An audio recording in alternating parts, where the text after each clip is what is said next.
That doesn't apply with a black bear. Even if you come between a mama black bear and her cubs, the chances of her attacking you are very, very small.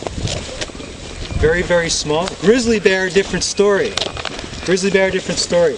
I was in Alaska on the Exit Glacier, and there was a mom and 2 cubs right off the trail, kind of on this rocky outcropping just above where we were hiking. And my first instinct was, oh my God, mom and cubs. Oh, and then I thought, I looked at her body language, and I looked at their body language. They looked like they were having a walk in the park, man. Their body language told me they couldn't give a hoot about me, nor were they worried about me at all.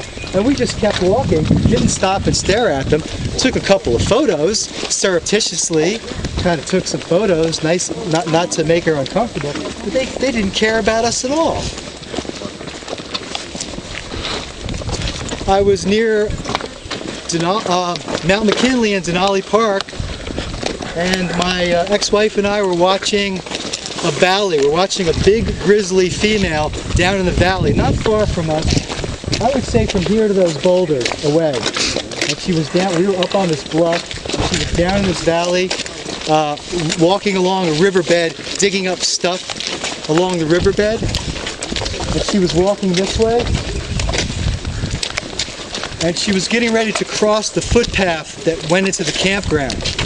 And walking up the path towards the campground was a couple of backpackers, a guy and a girl with backpacks, and they were walking up the trail, and this big grizzly sow was going this way and going right towards the trail. And I said to Helena, check this out, this is going to be good. This is going to be good, man. And the couple, their body language was like this. They're walking along up the trail. The grizzly crossed the trail not 50 feet or less behind them. She stopped, she looked at them, she went back to the way she was going, and she just slowly walked across the trail. Now I looked at that, and I'm like, that's really cool.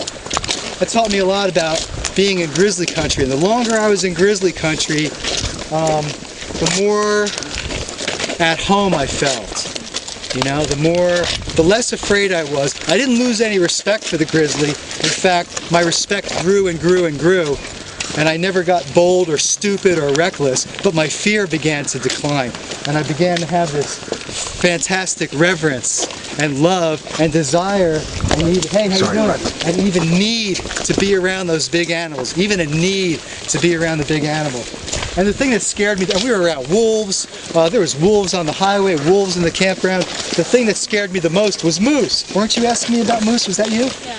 The thing that scared me the most was moose, and it was a female moose. She saw us where we were camping, and she starts walking towards us, like walking right towards us. And I'm like, hey, hey, hey, hold on a second. And I started going around a tree, and she's following us. I was like, what does she want? You know, and that was the only megafaun, the only large animal that gave. And I don't even remember what we ended up doing, really. French fries. Yeah, maybe she wanted some French fries. Yeah, I don't even know if we had any food with us. But it's interesting that the moose was the large animal that made me the most afraid. Yeah.